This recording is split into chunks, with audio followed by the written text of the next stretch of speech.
This was in 2019. Me and my buddy Jackson have a hobby for exploring abandoned places. I guess we were urban explorers, but we weren't really the type to do anything too illegal, or at least nothing too risky, which usually meant finding places further out from the city and in more remote areas. For this one, Jackson and I had found a small Reddit thread of a fire lookout tower posted in the community for abandoned places in our state. The OP didn't mention where it was though, and seemed like he was trying to keep it from being too available to everyone online.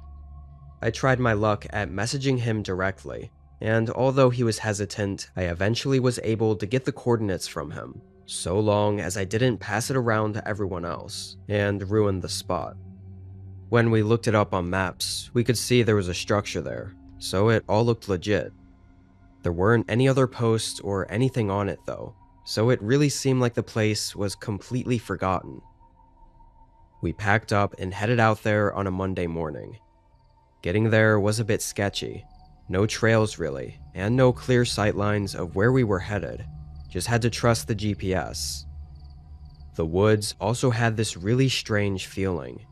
If Jackson wasn't there with me, I 100% would have booked it out of there and never looked back, just from the feeling alone. Jackson also said he felt off, but we still continued walking. All the way up until just about a minute from the fire lookout, there were no signs whatsoever that we were even remotely in the right place, or going in the right direction. No signs of trails, footpaths, or views of the structure. Nothing.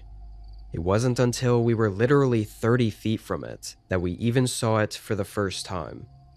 We reached a clearing in the trees, and on the hill was, well, the lookout tower.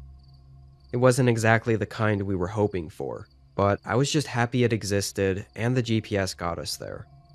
This one wasn't sitting on tall stilts. It was basically just a cabin on top of the hill, with a view over the forest. We circled the tower for a minute. The wood siding was gray and splintered, and the windows were either broken or covered in grime and fog so thick that it looked painted over. One side of the roof was even partially caved in, and the whole place sort of felt like it was leaning slightly, like the whole structure had shifted on its foundation. Jackson was noticeably more excited than I was. I think I still had that lingering, uneasy feeling from the woods, but I didn't want to be a buzzkill after we'd come out all this way, so I didn't say anything. Jackson knocked on the door, then opened it. We stepped in. The inside was dark. Even though windows surrounded pretty much all sides, the fog and grime that I mentioned earlier prevented pretty much any light from coming in. There was also a bunch of junk scattered on the floor. Some old tools, a broken lantern, and even some beer cans that looked decades old. But eerily, there was a piece of paper taped to the far wall. It was noticeably out of place, being clean and new from someone recently. On it were 3 words: "Hope you're happy." I showed it to Jackson, and we both were pretty confused. I mean, clearly this had to be the stupid Redditor messing with us, leaving a cryptic note to scare us, knowing that we were gonna show up. Still kinda weird though. If it wasn't some joke, it seemed sort of passive-aggressive. Anyway, the sun was getting low, so I shut the door and we settled in for the night.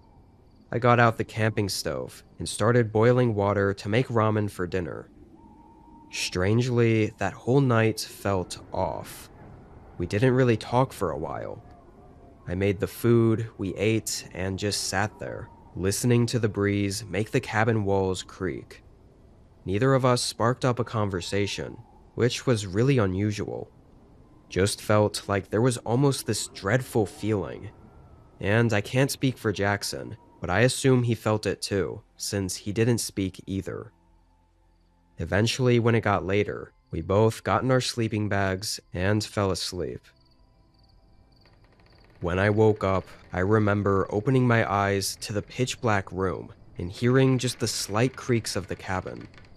but something felt like it was missing, and that's when I rolled over and looked at Jackson's empty sleeping bag. I quickly sat up and looked around. "Jackson?" It was quiet. I froze up for a moment. "Jackson?" After I said his name again, there was a sudden thud against the wood. Then again. I tilted my head up and looked at the roof. Slow, quiet thuds moved across the ceiling. And then, suddenly the door opened and Jackson stepped inside, nearly giving me a heart attack. He looked surprised to see me awake, but I told him to shush before he said anything. But whatever the hell I'd been hearing had stopped. Jackson said he just went out to take a leak. I asked if he saw anything on the roof, and he looked at me like I was crazy. I went out to see for myself, and saw nothing. At that point, I thought maybe I was crazy. We got back in our sleeping bags and slept through the rest of the night. Next day, things still felt a little off there. I really didn't know what it was. Just everything felt too quiet and still. Me and Jackson spent most of the day exploring around the area, walking around and looking for anything else cool, but there really wasn't anything. The forest seemed to be the same half-dead trees for miles and miles and miles. Around sundown again, we got back to the lookout tower, ready to get back inside and settle for the night. But as Jackson went to close the door, he suddenly stopped. I looked back at him. He was frozen in place, and his eyes were fixed on something. Then he said my name, telling me to come over there. I walked over and looked out the doorway. Standing maybe 40 feet from the cabin, right on the line between the clearing and the trees, there was a man. The man had shaggy, unkempt hair and a scraggly beard. He wore a gray flannel and had a rifle slung over his shoulder. Clearly, this guy was some sort of hunter. But what was really eerie was the look he had over his face. His eyes were dead, and he had a dreadful, empty look. "Hey, can we help you? Are you good?" I called out. The guy stared across the field at us for a few more seconds, then slowly turned and walked straight into the woods. I looked at Jackson, and both of us were a little unsure about that guy. We made food and stayed in for a couple hours. We were a little more conversational, talking about our plan to leave tomorrow morning, and definitely not recommend anyone to ever come here. And during that conversation, a faint shadow suddenly moved across Jackson's face. I quickly turned around and looked at the window behind me. Could barely see anything through it, but there was a shape, maybe a figure, moving along the outer wall. Jackson was quiet, so I knew he saw it too. The figure moved all the way around to where the door was. My heart was racing. There was a long pause, then 3 soft knocks against the door. Jackson immediately got up and slammed the bolt lock down. There was another pause, then 3 loud, heavy hits shook the door. Neither of us moved. We were frozen, just completely horrified. But after those knocks, there wasn't anything else. No footsteps, and no voices or shadows. I seriously have no clue how long we waited. Eventually, Jackson unlocked and opened the door, finding no one and nothing out there. We stayed up through the entire night, both paranoid and feeling really uneasy. We tried to figure out who we thought it was, if it was the hunter from earlier. He did look creepy as hell, but this didn't feel like it was him. It felt like something else. I know that sounds crazy, but I don't know what else to think. When the sun came up, we booked it out of the cabin.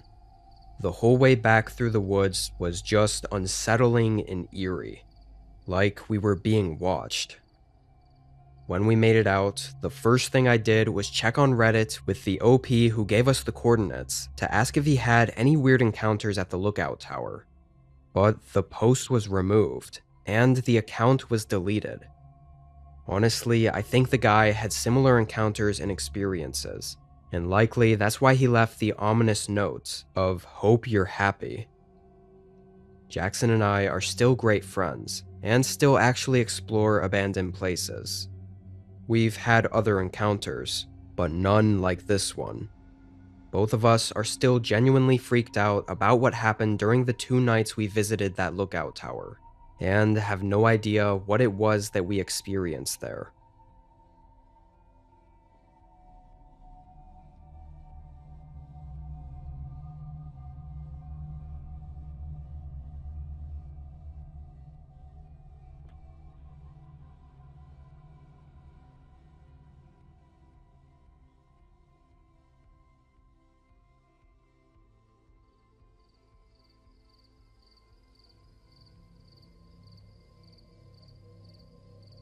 I'm keeping my name anonymous for privacy reasons, but this happened just 5 years ago. At the time, I was traveling around with my dog Rocky. I know, not the most unique name, but I'd named him after the mountain range I found him stray in 3 years prior. He was a medium-sized Australian Shepherd mix, and the vets said he was between 6 to 7 years old when I found him. There was no information on him whatsoever, and after weeks of being unsuccessful in finding his owners, I made the decision to adopt him. He became sort of my adventure buddy, going on hikes and backpacking trips year-round, and we both loved it. The trip this happened on was honestly nothing crazy.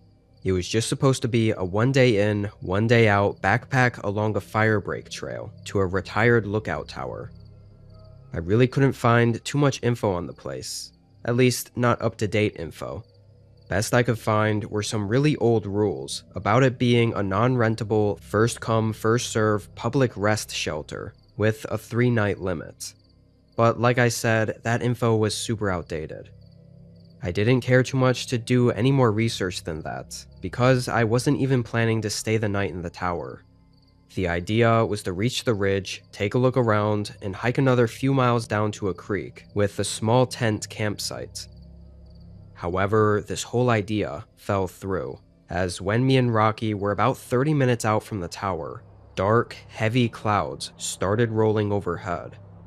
We rushed to the tower, and with a view of the valley from the ledge, I could see a really bad rain and thunderstorm hitting the mountain directly across from us. It looked like it was headed our way. I didn't mind so much camping in my tent during a storm, but the problem was that I didn't know if we could make it to the campsite and set up before the storm hit. After a couple minutes of thinking, the decision was made for me by the sudden onset of rain downpouring on the lookout tower.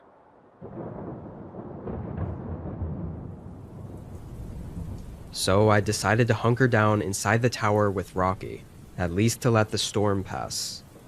It was then that I got a really good look at the place. It was mostly what I expected. White paint thinning on the walls, a rusted stove built into the corner, and aside from that, completely empty. Not even a trashy old mattress that most public forest shelters usually have. Within minutes, the storm hit twice as hard. Rain was coming down so heavy I couldn't even see the forest past the windows, and I could feel the wind cutting inside between the gaps in the wood. The tower had a bit of give to it as well, swaying a bit every time a gust of wind would hit it, and it didn't look like it was slowing down anytime soon. I laid out my sleeping bag to make a more comfortable rest area, then took out my dinner stuff and made a little freeze-dried meal. Rocky was pretty shaken by the storm though. He wouldn't settle, pacing near the door with his tail tucked and quietly whining. He never liked storms, but this one definitely made him feel worse than usual. Thought it was probably the movement of the tower, or maybe even the height. I called him over and had him sit next to me so I could pet him to quiet him down and get him to relax a little. But when it was just the sound of the rain drumming on the roof, I heard something else. It was a faint, hollow thunk sound, like something metal shifting beneath the floor. It was subtle enough to blend in with the rain, and only noticeable during short periods where the rain would slow down a bit. After a minute or two, though, I couldn't hear it anymore. Or maybe my mind drowned it out. I'm not really sure. Eventually, I laid down and Rocky burrowed in the sleeping bag with me. The rain and thunder started to feel comforting, I guess, and I fell asleep. Next thing I knew, I woke up and checked my watch, seeing it was just past 2 a.m. And right away, something was missing. The noise of rain and everything. It was just silent. I sat up, realizing Rocky wasn't in my sleeping bag anymore. He was over by the door, giving me that look like he needed to go out, and quietly whining again. I took a moment, then got up and put my shoes on and grabbed the flashlight. I opened the door and stepped outside with him, walking down the creaky steps and letting him roam the field between the tower and the forest. After the hours of heavy rain, the dead silence of the forest now was kind of unsettling. I stayed near the tower, just keeping my flashlight on Rocky as he did his business. But then I heard the slightest sound behind me. A thin metal squeak from a small wind gust. I turned around and pointed my flashlight under the lookout tower, immediately spotting what looked like a metal cellar door, like one of those underground ones that old houses sometimes have. I figured this one must have been for storage back when the tower was in use, maybe for keeping dry firewood and tools or something. But then I remembered the sounds I heard overnight, the metal thump sounds. And honestly, something in my gut knew the moment I saw those cellar doors that those sounds had to be from the cellar doors opening and closing, or maybe even something moving around inside the cellar. I kept the flashlight on it and approached it, then slowly lifted one of the doors and peeked inside. There were maybe 5 or 6 steps. It didn't go down very far, and on the stairs there were fresh, wet spots of mud going up every step. But after looking at it for just a moment, Rocky suddenly barked. It was just one sharp, terrified bark. I dropped the door closed and spun around, just quick enough to see something shift in the tree line just past Rocky. I immediately called him back, then ran up the stairs and inside the tower. Thankfully, I'd only unpacked my sleeping bag, so I quickly rolled it up and clicked it to my backpack. Someone was out there watching us, and I was not staying to find out why. I made Rocky stay close, and we quickly exited the tower and got back down to the base. I instinctively turned around and shined the flashlight back under the tower at the cellar. The doors were open. Then I looked down at Rocky. His eyes stared at the cellar intensely, clearly scared of whatever was in there. We hurried away, getting right back onto the firebreak trail. We pretty much ran for a whole mile before the rain started pouring down again, so we took it easy and eventually made it back. I called the Forest Service that morning, and it only made me more terrified of what could have happened. The ranger said that the lookout tower I mentioned was not in service and off limits to the public. I couldn't get him to spill any specifics, but from the little hints I felt like I got, it sounded like some things had been happening in that area that caused them to just stop allowing people to use the tower. That's why I couldn't find any information on it. I think there's a lot of possible explanations for what happened out there, but none of them make me feel any better. The most harmless explanation is someone was living in the cellar of the retired tower for who knows how long. But even then, why did they leave in the middle of the night? And why were they watching us from the trees? It's been a while, so I've mostly come to terms with not having any answers. But I think the chances are slim that if I hadn't have left, nothing else would have happened.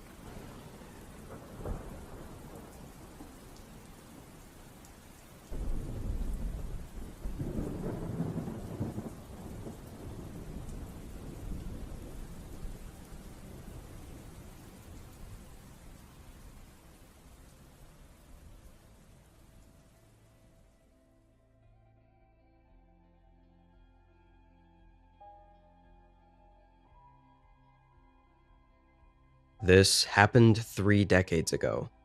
Obviously, I'm an older guy now, but when I was in my 20s, I used to do summer work with the Forest Ranger Service as a fire lookout. I did it for almost 9 summers in a row. It was paid work, so while I was in college and off for summer breaks, I loved it. Might have even done it for free. The job was simple and straightforward, essentially marking down a few data points once an hour, like temperature, wind, and humidity, and of course, scouting for fires. Aside from that, I was alone up there and could do really whatever I felt like. Often, I would walk the trails around the lookout station and just enjoy the scenery. Over the years, I became very capable in the woods, and aside from this one night, I never really had anything unsettling happen. The days would just go by sort of the same, and were always peaceful and relaxing. I don't remember most of the start of this day, because it was a very repetitive, normal day at the lookout station. Even a few hours past sunset, nothing really happened. I recorded my last data points for the night, and radioed in to the ranger station that I was done with my shift and clocking out for the day. The overnight ranger that was basically there every night was another young man, Brady. I'd only met him in person a handful of times, but I talked to him almost every night, as there wasn't all that much else to do. And whenever there were important things to radio in, he was the guy to receive my calls. After making some food and resting on the bed for a bit, I decided to get some air and head onto the balcony to look at the clear night sky. Took all but half a second to notice a bright, flickering light below the tower. It was just in the trees, not more than a quarter mile from me. There were way too many trees in the way to get a perfect view, but I knew it was a campfire of some sorts by the color and the way it was flickering.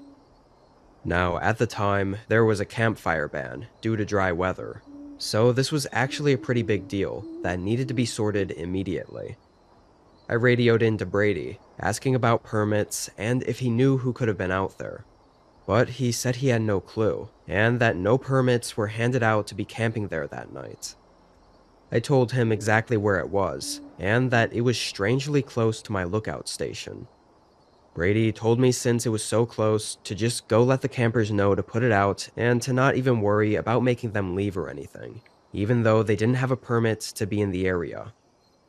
So I took my radio and my flashlight and headed down the stairs, then began walking toward the campfire. Really, I never felt too worried heading out there. The walk was like 5 minutes, and I figured it would all go over easy. Again, I wasn't forcing them to leave. I was just there to tell them to put out the fire.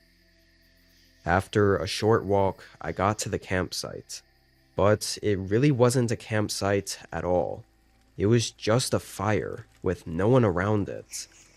Worse yet, it was more of a bonfire, pretty much just some logs stacked up on the ground and lit on fire, almost like whoever it was using it to get my attention.